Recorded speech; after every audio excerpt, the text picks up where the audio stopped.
My grandfather died on a Tuesday in November, 15 years before I understood what that meant. I know the date because my father kept a framed photograph on the kitchen shelf, Seiji Hayami standing outside the ruins of what used to be the Diet building, press badge clipped to his coat collar, the smoke behind him so thick it looked like weather. Someone took that picture 20 minutes before Panther Claw's forward units hit the perimeter and drove everyone back past Shinjuku. My grandfather stayed. He was a journalist. He said the story didn't stop just because the city was burning. They found pieces of his press badge 3 weeks later. That was all. My father kept the photograph until he died of something ordinary, his heart, at 61, and then I took it.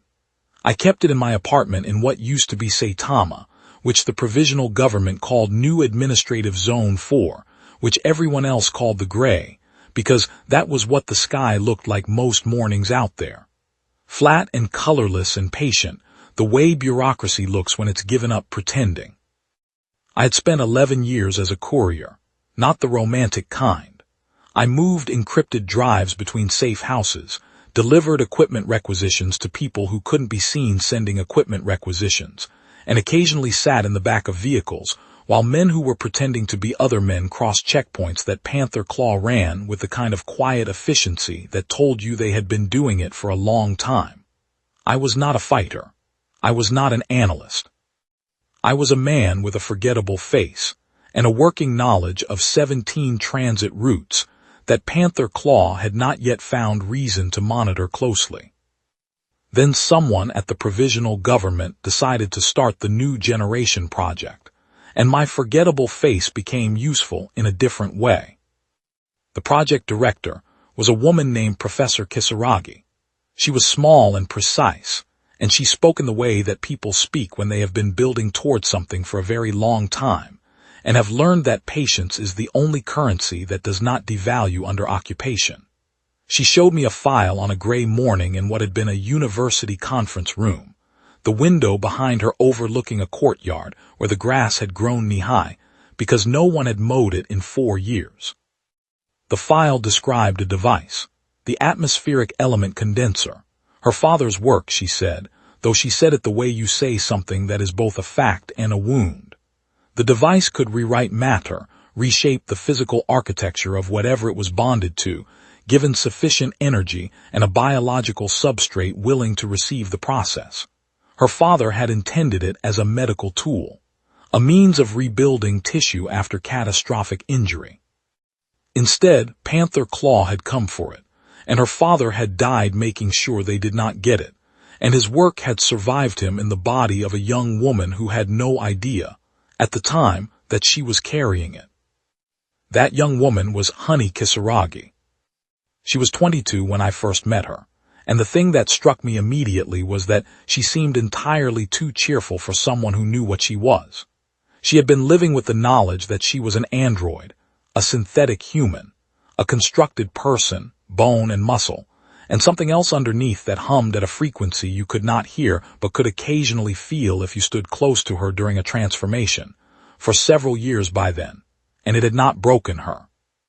She had the kind of warmth that I associate with people who have decided, consciously and without performance, to treat every person they meet as someone worth the effort. It was not naivety. She had seen enough to know better.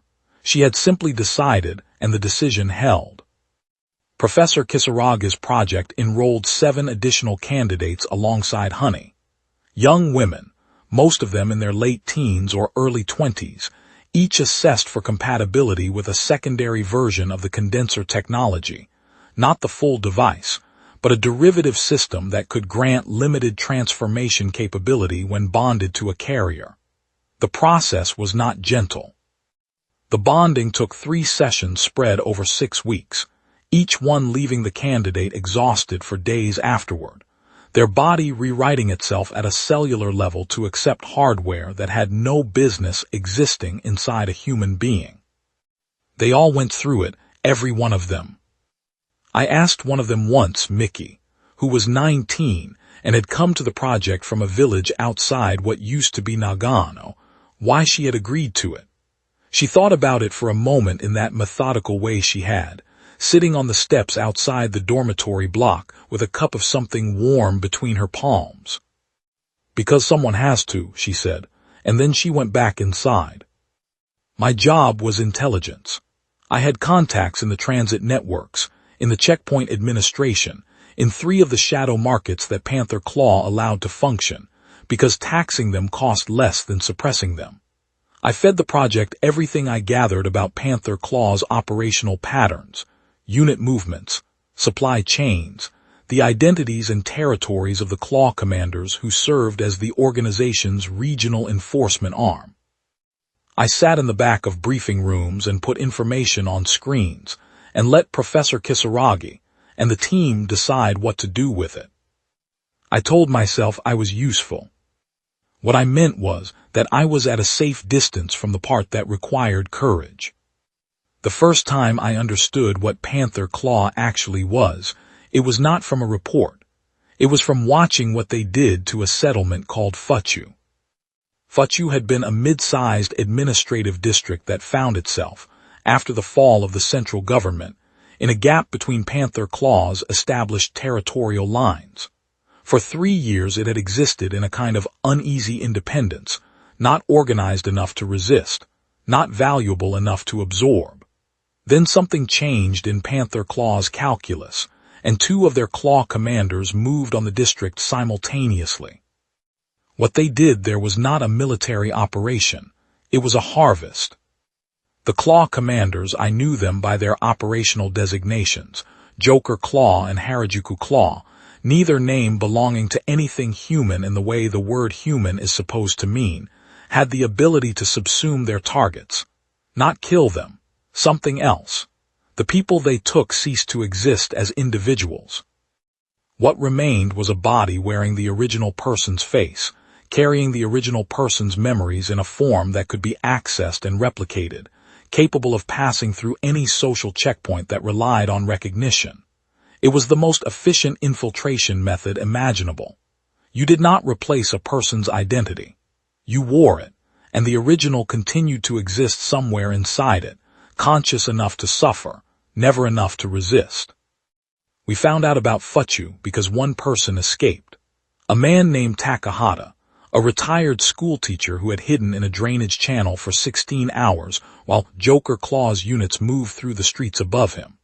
He came to one of my contacts, shaking so badly he could not hold water, and he described what he had seen in a voice that had gone flat and careful the way voices go when the mind is protecting itself from its own memories. He described the way the subsumption worked. The sound it made, he struggled with that, kept reaching for words and abandoning them. He said it was not a scream. He said it was more like the sound of something that had been a person recognizing, in the last moment before it stopped being a person, exactly what was happening. I carried that description back to the project, and I sat in the briefing room and put it on the screen, and I watched the team's faces while they read it. None of them looked away. Honey sat in the front row with her hands flat on the table in front of her, reading with a stillness that I had learned meant she was not calm but controlled. When she finished, she looked at Professor Kisaragi and said, simply, "We need to move faster." Professor Kisaragi said, "I know." The Claw commander structure was hierarchical in the way that predatory organizations always are, not because hierarchy is efficient, but because it concentrates authority in a form that can be protected. At the base were the foot units, human beings who had been subsummed and retasked, their original personalities accessible as reference material, but their volition entirely replaced. Above them were the named commanders, each one something further from human than the units they ran. The process of subsumption, done repeatedly and deeply enough, changed the host in ways that accumulated. The commanders had been through it enough times that what remained was something that wore a human face the way a tool wears a handle. Functional. Sufficient, not the point. Above the commanders were 2 figures I had spent 3 years building files on, and whose files I kept returning to, with the feeling of a man counting steps to a door he knows he cannot open. Sister Jill, who commanded Panther Claw's operational arm in the region, was the more immediate problem. She was ancient in a way that did not express itself physically. She appeared to be a woman in her 30s, composed and cold-voiced, given to wearing white, but her file contained references and cross-references that went back decades, movements through identities the way other people moved through rooms. She did not hate humans. She was not driven by ideology or resentment or anything as interpretable as cruelty. She wanted things, resources, the condenser technology above all else. She had the patience of something that does not experience time the way time is meant to be experienced, and she was willing to wait for what she wanted in the way that geological formations are willing to wait. Panther Zora was different. My file on her was thin for the same reason that files on certain atmospheric conditions are thin, because the subject does not hold still long enough to be documented, and because its scale makes documentation feel beside the point. She was the origin, not the founder of Panther Claw, but something prior to it, something the organization had grown around the way coral grows around a submerged mass without understanding what the mass is. She had been in Futu when it happened. Some of my contacts, the ones who had picked up fragments from the subsummed units later, said she had stood in the center of the main street and done nothing, which was the point. She had not needed to. The thing I tried to convey in the briefings, and the thing I think the team understood but that I needed to say out loud anyway, was that Panther Claw was not an army. Armies have objectives, supply lines, morale, the capacity for defeat. Panther Claw was a process. It consumed what was available to it, incorporated what was useful, and discarded the remainder, and it would continue doing this until there was nothing left to consume. The occupied city was not a victory condition for them. It was a stage in a process that had no written terminal point. That was what a team of 8 young women with condenser implants was standing between. I thought about my grandfather's photograph a great deal that winter. Let me tell you what a Panther Claw commander actually is, because the briefing materials we produced for the provisional government were deliberately incomplete. We left the worst of it out because there was no version of the worst of it that would help a bureaucrat make better decisions, and we did not have the time to manage panic at the administrative level on top of everything else. The subsumption process, the mechanism by which Panther Claw absorbed and replaced human individuals, had a hierarchy of depth. At the shallowest level, a subsummed individual retained most of their original behavior patterns and almost none of their original will. They were functional. They operated in social environments without attracting notice. They passed as the person they had been, for however long was needed, and the original consciousness was compressed into a space inside the new structure that the project's medical assessment called, in a document I have never shown to anyone outside the core team, a remaining presence. Still aware, unable to act. The named Claw commanders had undergone this process many times. Not as victims, they had begun, at some point in their history, as something that could choose to undergo it, and they had chosen to undergo it repeatedly, each iteration taking them further from any baseline you could call human. What remained was a predator that understood human behavior, with the thoroughness of something that had inhabited human bodies across decades, and had extracted everything useful from the experience while discarding what was not. Candy Claw, who ran the district enforcement adjacent to the Academy's position, had been active in recognizable form for at least 20 years. My oldest reference to her was a checkpoint administrator report from a city in what used to be Kyushu, describing an incident with a woman who matched her description. Candy Claw was not the same woman she had been in Kyushu 2 decades ago, in any sense that mattered. But she wore the same face, because the face had tested well in social environments, and she saw no reason to change what worked. Pinky Claw and Maid Claw were younger in operational terms, 3 or 4 years of documented activity each, which meant little about their actual age. Panther Claw's named commanders did not have ages in any meaningful human sense. They had operational histories. The one I had the thinnest file on, and the one I spent the most time worrying about, was Panther Claw. She was the one the intelligence pointed to as Sister Jill's direct operational arm, the commander who ran the front and who made the decisions that determined when and how Panther Claw moved against a target. Her file was thin not because she was new, but because she was careful. Nothing she left behind was enough to build a pattern from. The fragments I had suggested someone who understood intelligence methodology, who knew what traces mattered and what did not, and who had been careful about both for a long time. I put this in the briefing, the morning after the Futu intelligence came in. I was specific.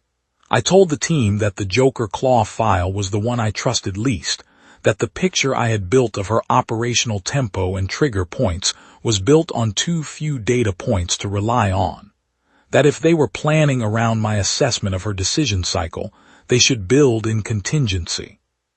Honey said, "What kind of contingency?" I said, "Assume she knows more than I do." No one argued with that. The weeks between the Futu intelligence and the first attack were the weeks I remember most clearly, in the specific way that you remember periods of controlled tension, not because dramatic things happened, but because nothing happened, and the absence of events had the weight of a held breath. The team trained every day.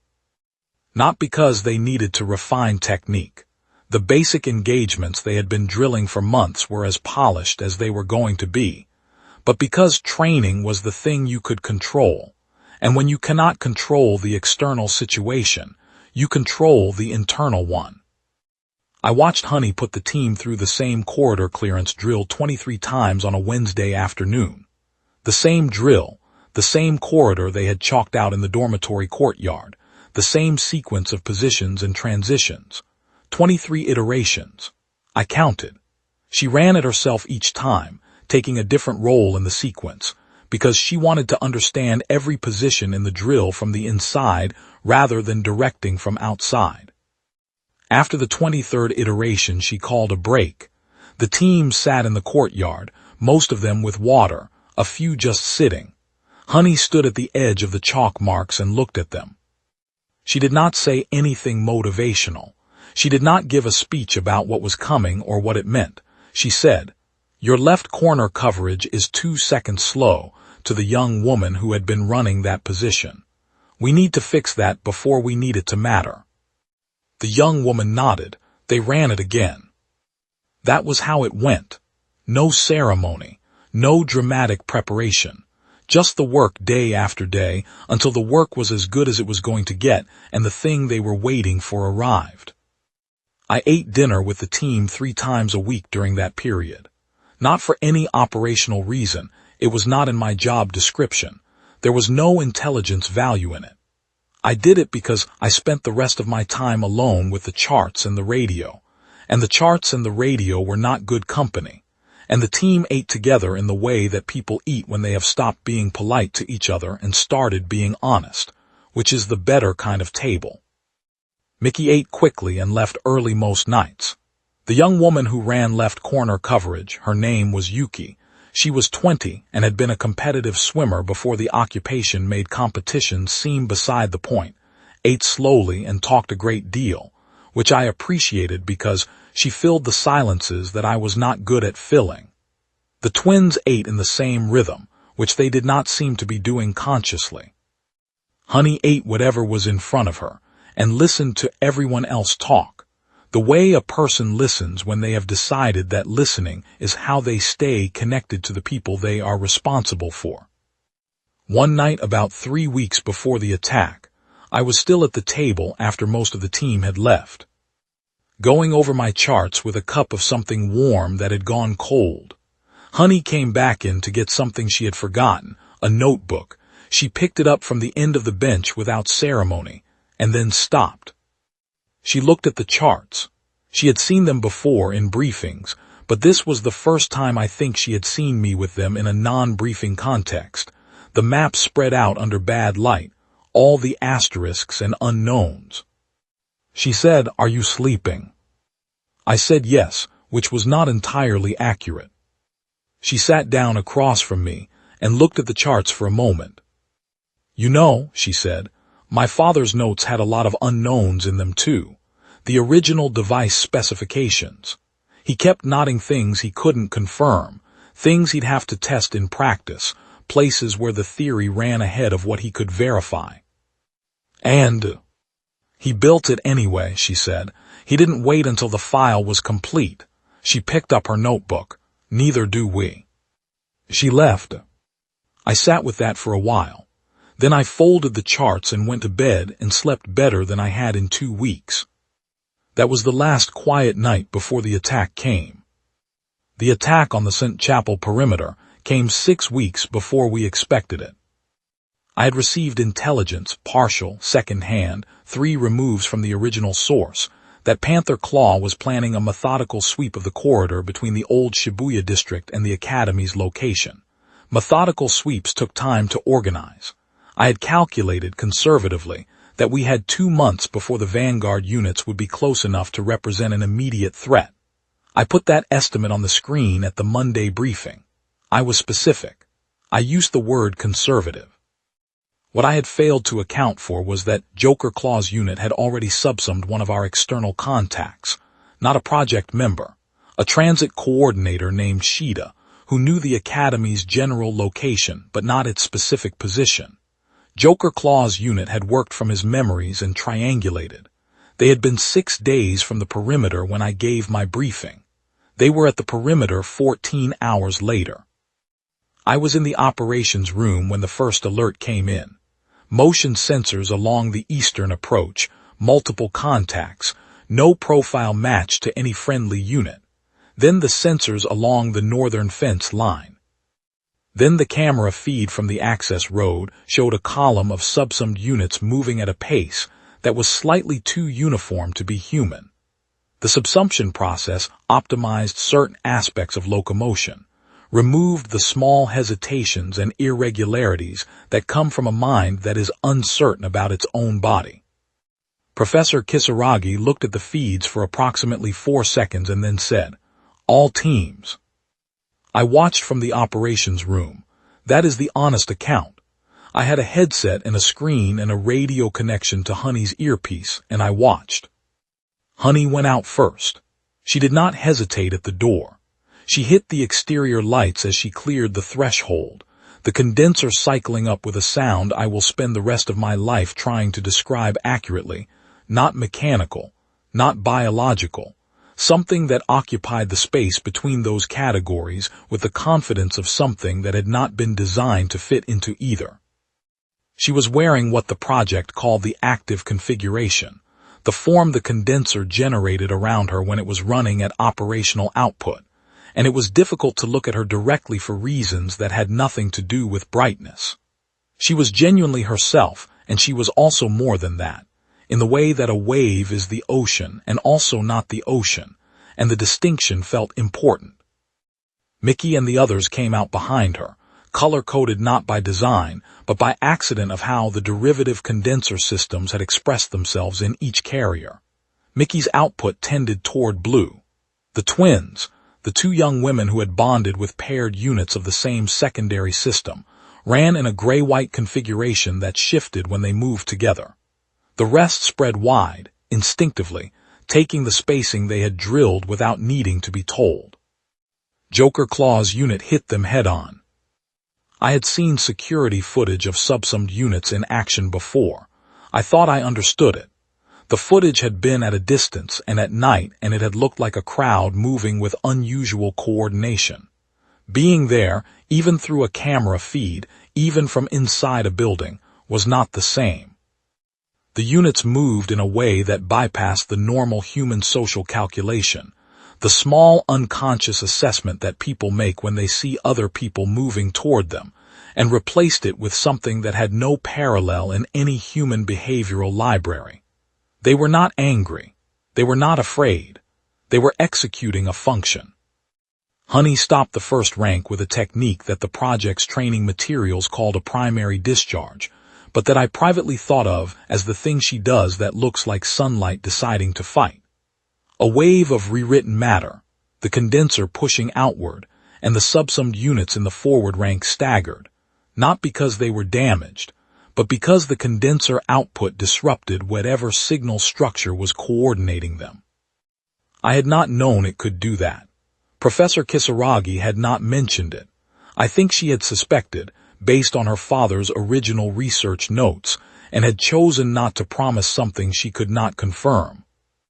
What I remember about those first 4 minutes, the time before the team had found their footing, before the engagement settled into something readable, is the sound. The condenser systems have a frequency when they are running at operational output that I described earlier as something between mechanical and biological. When 8 of them are running at once, in close proximity, under combat load, the layered frequencies beat against each other in a way that I felt in my back teeth and in the base of my skull. It was not painful. It was more like the feeling of standing too close to a large engine, a presence, a weight in the air, a reminder that something large and purposeful was operating nearby. The subsummed units did not react to it. That was the first useful piece of information the engagement produced. Whatever sensory apparatus the units were running on, the condenser frequency either did not register to it or registered as something known and non-threatening. They did not slow. They did not redirect. They came straight through. Honey held the line for 11 minutes while the rest of the team secured the flanks. I was feeding positions over the radio, calling out contact clusters, watching the feeds and trying to keep my voice level. My voice was not level. I know this because I reviewed the radio logs afterward, and the careful professional calm I remember projecting was, on the recording, a man talking slightly too fast in a pitch slightly too high. The team did not need the information any less because of how I was delivering it. They processed it and used it, and I do not think they noticed, but I noticed, and I have thought about it since. A unit got past Mickey's position on the northern edge. I called it as soon as I saw it on the motion sensor. Too late. The unit was already inside the inner fence line.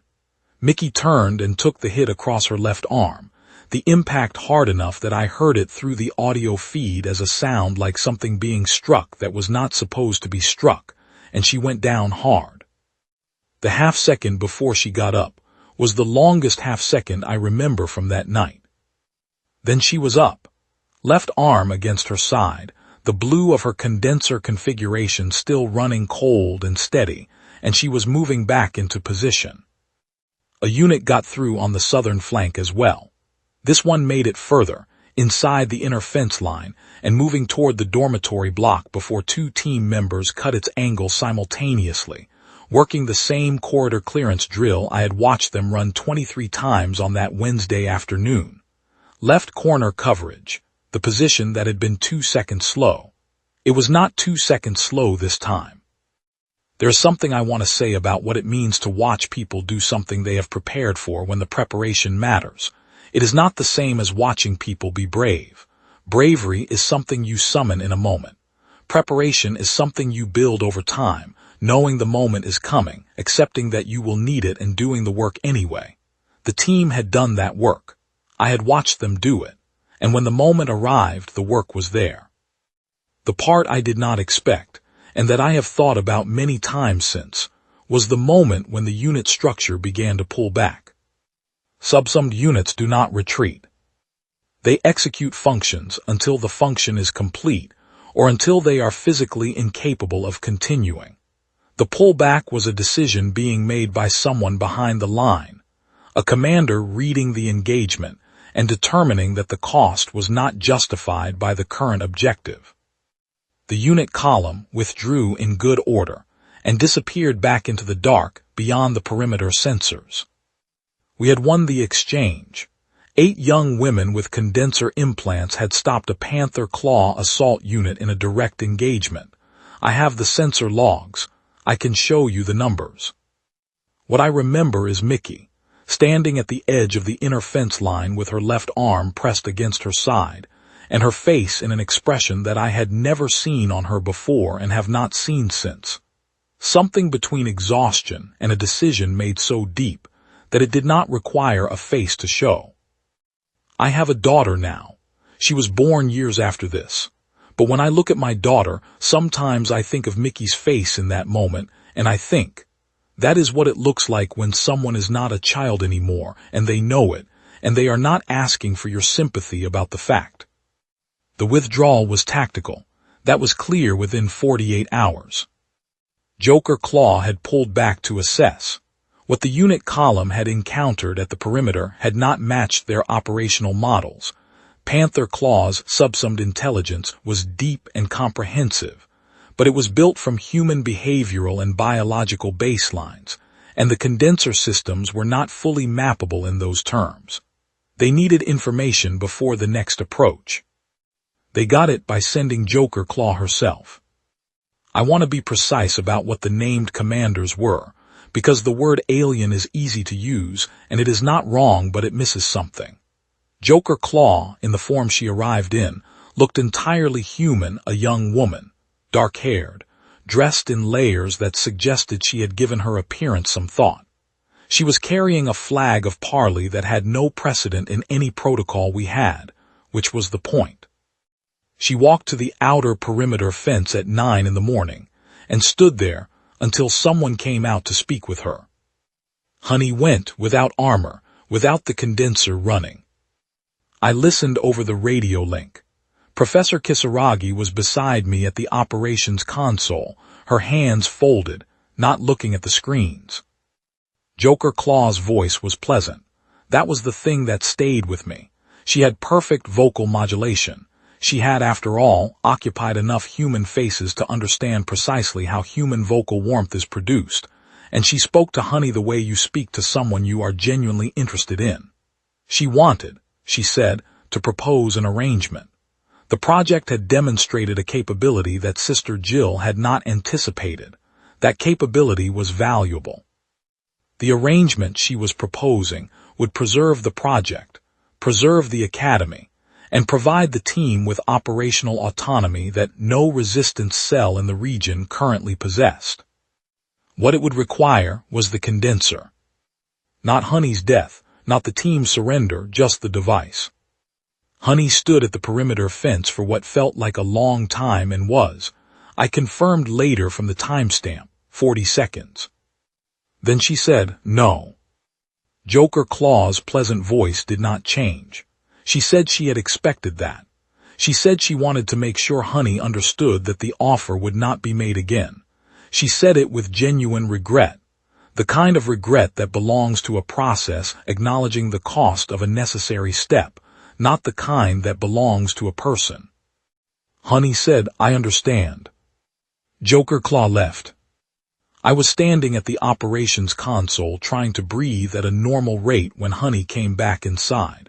She pulled off her jacket and sat down at the briefing table and put her head in her hands for approximately 30 seconds. Then she looked up. Her eyes were red, but her voice was steady. They're going to send everyone, she said. Professor Kisaragi said, yes. How long? Days, perhaps a week. They need to reposition. Honey nodded once. She looked at me. What do we have? I told her. I had spent the night compiling every piece of intelligence I possessed about Panther Claw's regional disposition, unit strengths, supply routes, the communication structure that ran up from the field commanders to Sister Jill's operational center, which I had placed in a building in what used to be Shinjuku based on 3 independent sources, and a pattern of checkpoint activity that did not make sense any other way. I had mapped everything I knew onto a chart that covered one full wall of the operations room. I showed her the chart. She stood in front of it for a long time. The team gathered behind her. I watched them looking at the scale of what we were dealing with, the weight of it, the simple arithmetic of how many units Panther Claw could commit compared to how many bodies we had to put in the way. And I waited for the moment when that arithmetic would land and something in the room would change.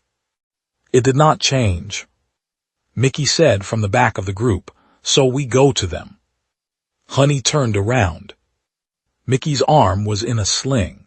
She had a bruise the size of a handprint on the side of her face from where she had hit the ground the night before.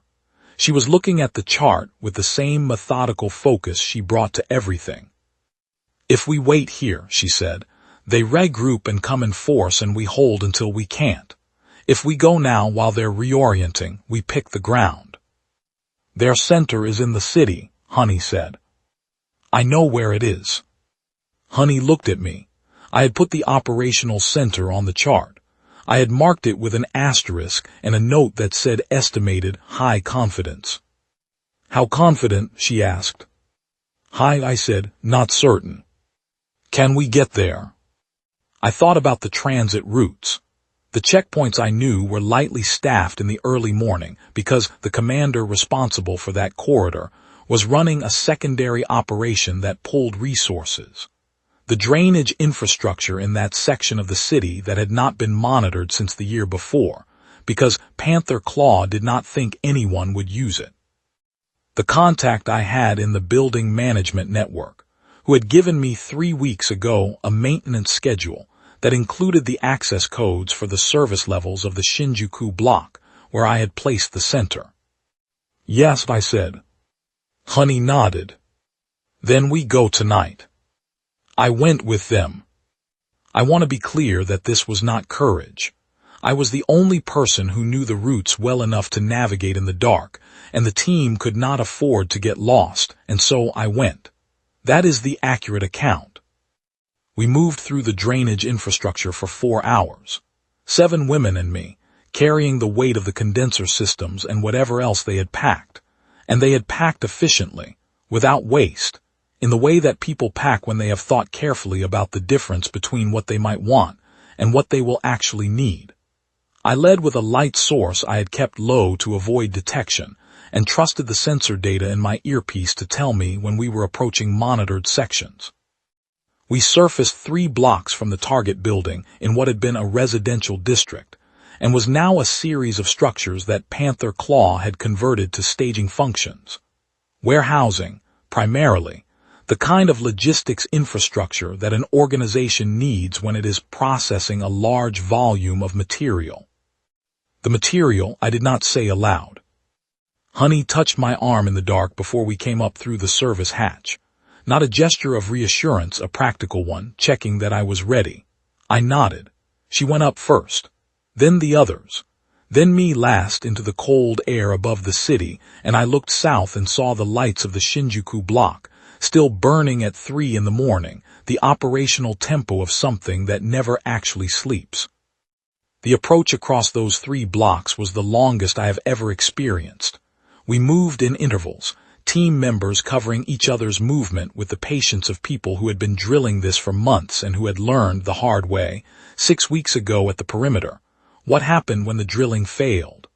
I was not part of the movement pattern. I stayed at the edge of it, close enough to navigate, far enough that I was not in the way. We hit the first checkpoint at the service entrance of the target block. 4 subsummed units. Standard configuration, standard spacing, the kind of checkpoint that had been placed to catch low-capability threats rather than anticipating what was coming at it. The team went through it in approximately 90 seconds. I will not detail the technique, except to say that it relied on the condenser system's ability to generate a pattern of disruption that the unit's coordination infrastructure could not process quickly enough to generate a coherent response. It was not effortless. One of the team members, I did not see which, it was dark, took a hit that sent her into the wall hard enough to leave a mark in the concrete. She was back in formation 20 seconds later. Inside the building, I navigated by memory of the maintenance schedules and by feel for the infrastructure logic of the place. The way that building systems are organized according to a consistent grammar that tells you which door leads where, if you have spent enough time in enough buildings of the same era and purpose. The service levels were quiet. This was deliberate. Panther Claw ran its coordination structures with a minimum of personnel at the physical level, because personnel left traces and traces created vulnerability, and whatever else you said about them, they were not careless. The operational work happened on the upper floors, in controlled environments where the personnel knew each other and deviation was immediately visible.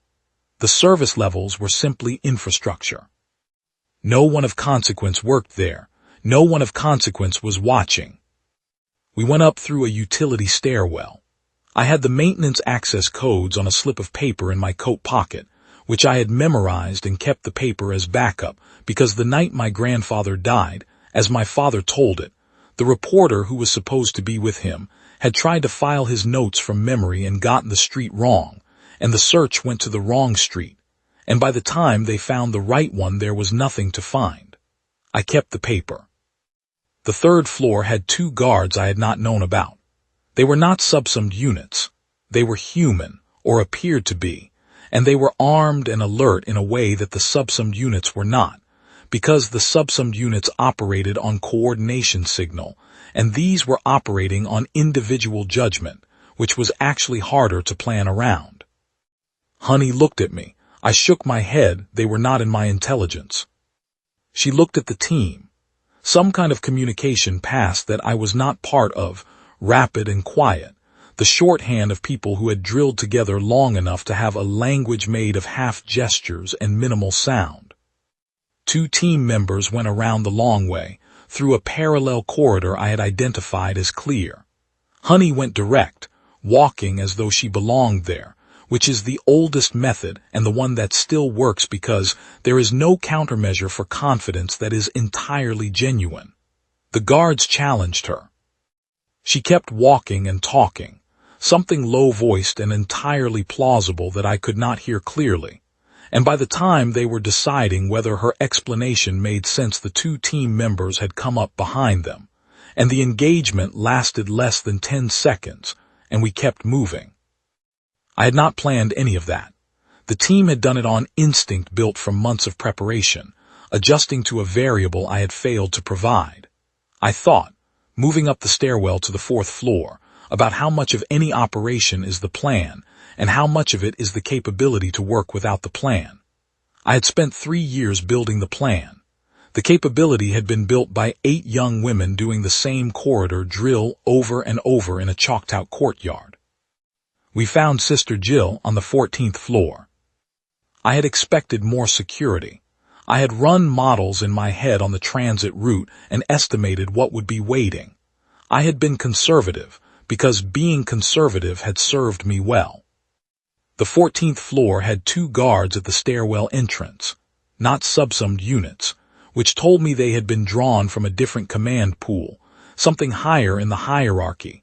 And beyond the guards, a space that had once been open-plan office and had been converted into something that I struggled to categorize at first. It was an archive, a physical archive, shelves of material that predated digital storage by several decades, and in among the shelves, workstations at which Panther Claw personnel were processing incoming information. And at the far end of the room, behind a desk that had been positioned with a view of the entire space, Sister Jill. She was exactly as described, composed, white. The quality of her stillness when she saw us was the stillness of something deciding whether to be interested. She said, "I wondered when you would come here."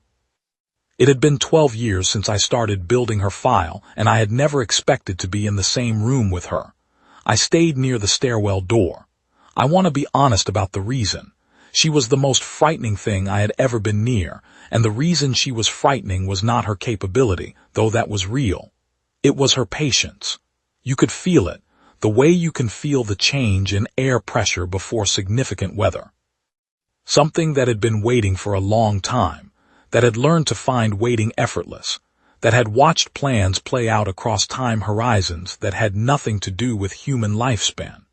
Something for which the loss of a regional operation and a night's disruption was inconvenient in the way that a single cold season is inconvenient to a glacier. She was not worried. Honey walked toward her. The team spread to the flanks, covering the personnel at the workstations, none of whom moved, which told me they had been directed to hold, and I stayed near the stairwell door and watched. "You sent Joker Claw to offer us a choice," Honey said. "And you declined," Sister Jill said, "as I expected." "Then why offer?" A pause that was not hesitation. Sister Jill did not hesitate but calculation. Because I wanted to know what you would say, she said. Not whether you would accept, I knew you would not, but how you decline tells me something about what you are. And what am I? Sister Jill looked at her for a long moment. Something my intelligence did not account for, she said. The device, yes. The capability, yes, but not this.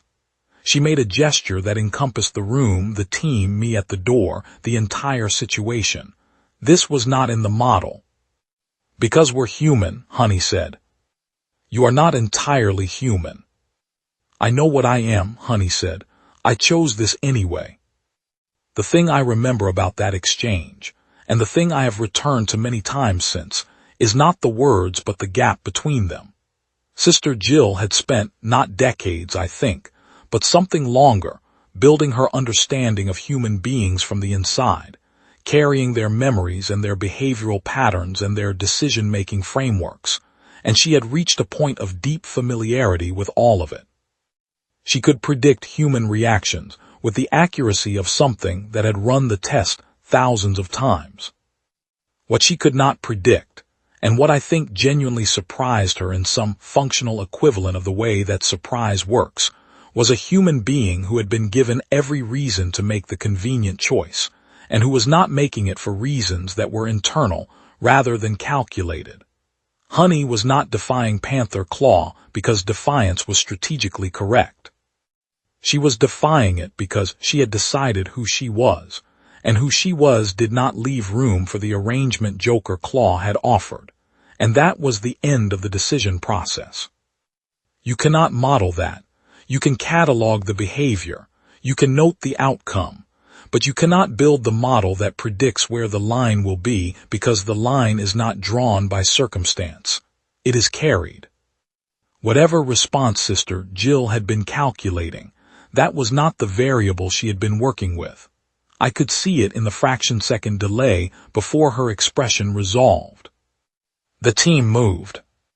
What followed was not the kind of engagement I can describe with precision, because it was not the kind of thing that has a precise description. Sister Jill was not a named commander in the way the Claws were named commanders. She was something older than that, something that had been practicing, and the way she moved through the room made the condenser systems labor in a way they had not labored at the perimeter. She was not trying to win.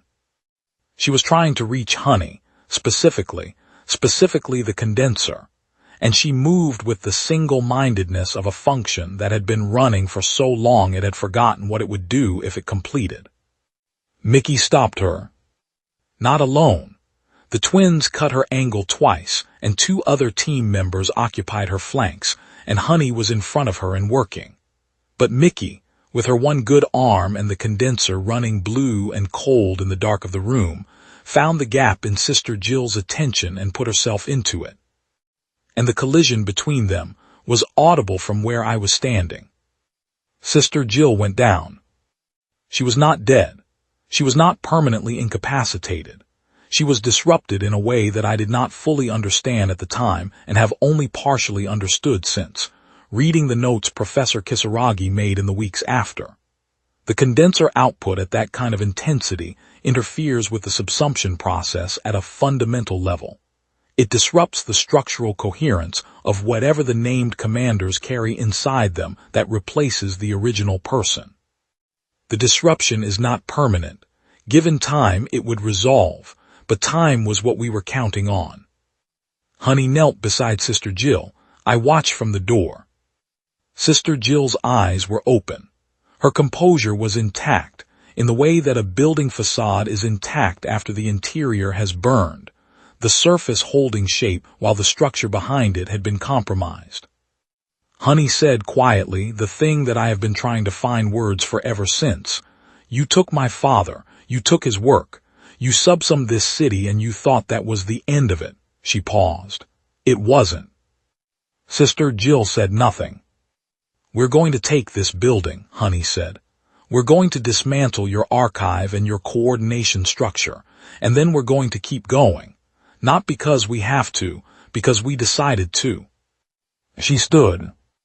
I hit the alarm suppression code I had gotten from the building management contact at the exact moment she stood up, which meant the building's internal alert system did not fire. In the 60 seconds that followed, the team moved through the archive with the focused efficiency of people who had been told specifically what to look for by an intelligence handler who had spent 3 years building a picture of what an organization like Panther Claw considered irreplaceable. I watched them work and thought about my grandfather, and about Mickey's face at the perimeter fence, and about the transit routes that I had memorized in case I needed to move quickly. We extracted before dawn. The same drainage infrastructure. Slower going because 2 team members were carrying injuries that slowed their movement, and because what we had taken from the archive added weight. I navigated by the same logic I had used on the way in, and came up through the same service hatch in the residential district just as the sky was starting to go gray in the east. The transit back was the part I had planned most carefully and trusted least. Going in, we had the element of an unknown timeline. Panther Claw had not known we were coming, and the alert structure I was suppressing was the same structure that would have warned them. Coming out, we had accomplished something that the organization would know about within minutes of our departure from the 14th floor, and the question was how quickly the disruption we had introduced into the coordination structure would degrade their ability to respond. I had estimated we had between 40 minutes and 2 hours, depending on whether Sister Jill had a secondary communication channel that ran outside the main coordination infrastructure. I had not been able to determine this. I had noted it as an unknown in my pre-operation assessment, and unknown egress variables are the ones that end operations. We moved fast. The injured members kept pace through what I understood, without needing to be told, was a combination of will and adrenaline that would cost them considerably when it wore off. We did not speak. The silence was the silence of people who had just done something that was not finished yet, who were still carrying the operational focus of people who are not yet out. We surfaced at 4:23 in the morning. I know because I had set my watch to vibrate at 4:30 as a checkpoint, and I felt it, and had a moment of misreading it before I realized we were ahead of schedule. Ahead of schedule. After the guards on the 3rd floor, the improvised adjustment, the engagement on the 14th floor that had looked nothing like the training materials, ahead of schedule. The secondary channel, if it existed, had not produced a response fast enough to matter. I sat on the edge of the service hatch for a moment while the last team member came up, and I looked at the gray sky, and I felt something that I did not have a clean name for at the time. Not relief, because the situation was not resolved. Something more like a breath let out. A moment's permission to register what had just happened before picking it back up and carrying it forward. The last team member sat down beside me. She had a cut above her eye that had dried into her hair, and she looked at the same sky I was looking at, and neither of us said anything for about 30 seconds. That silence felt correct. Not every moment needs to be filled. Then we stood up and walked toward the academy. The academy had not been touched while we were gone.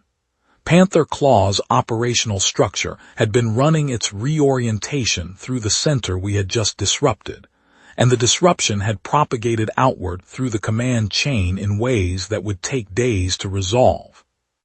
Days was what we had asked for. Professor Kisaragi met us at the perimeter. She did not ask how it went. She looked at the team and counted, and her face did a complicated thing that I can recognize now as a person doing the arithmetic of who came back and comparing it to who left. Everyone had come back. She said, "Come inside. Let me look at those injuries." I stood outside for a while after they went in. The sky kept going lighter. Somewhere in the city, Panther Claw was reassembling its coordination structure, and Sister Jill was recovering, and the process that had been running since before the photograph on my kitchen shelf was framed would continue running. I did not have an illusion that we had stopped anything in a permanent sense. We had made a cost. We had made Panther Claw pay it. We had shown, in terms that their intelligence infrastructure would have to account for, that the model they were working from was incomplete. There is a thing that happens when an organization that has been treating a population as a resource encounters resistance it did not predict. Not the resistance itself.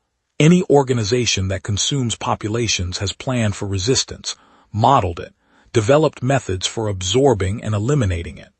The thing that happens is smaller and larger at the same time. The moment when the model has to acknowledge a variable it did not include. Panther Claw's model of human beings was built from the inside, from occupied minds, from absorbed identities, from the accumulated behavioral data of thousands of people whose inner lives had been extracted and cataloged. It was thorough. It was deep. It had predicted correctly that humans would resist, that some would sacrifice themselves, that effective resistance would eventually organize and apply force. What it had not predicted was the specific quality of what came out of the project, not the condenser systems, something smaller and harder to quantify. A team of people who had been given the option to leave multiple times under circumstances that made leaving entirely reasonable and who had stayed. Not because they were ordered to. Not because leaving felt impossible. Because they had decided, each one individually and without ceremony, that this was the work and they were the people to do it. That incompleteness was us. People who kept choosing when they didn't have to. People who went to the center of the thing instead of waiting for the thing to come to them. People with condenser implants and bad arms and the kind of tired in their eyes that you don't get from a night without sleep, but from spending a long time carrying something that you chose to carry. I thought about Joker Claw's pleasant voice, offering the arrangement. The regret in it when Honey said no. The genuine operational puzzlement of something that had spent so long consuming human beings that it had learned to predict them, encountering something it had not predicted. What it had not predicted was the word no. Not defiance, defiance it knew, defiance is predictable, defiance is fear wearing a different coat. What it had not predicted was the version that comes from something quieter and harder than fear. The version that looks at the arithmetic of the situation, understands the arithmetic completely, and says no anyway because the decision was made before the arithmetic, and the arithmetic does not get a vote. My grandfather stayed because the story did not stop. Honey said no because she had already decided who she was. Mickey stood up from the ground because someone had to. I have added these things to a file I keep. Not the kind of file I built for the project, not intelligence, not analysis. Just a record. The kind you keep when you are trying to make sure that the people who weren't there have some chance of understanding what happened, and why it mattered, and what the people who were there were actually like. Ordinary people. All of them. That is the thing Panther Claw never modeled for. Not the condenser, not the capability, not the tactical options. The ordinary people who were carrying all of it and had decided, without ceremony and without anyone telling them they had to, that this was the work and they were going to do it. The sky was fully light by the time I went inside. I put my grandfather's photograph on my desk in the operations room. It had been in my bag during the whole transit, pressed between a radio unit and a backup power cell, the smoke still rising behind him, the press badge still clipped to his coat collar. I looked at it for a moment. Then I opened a new file and started writing down what I remembered.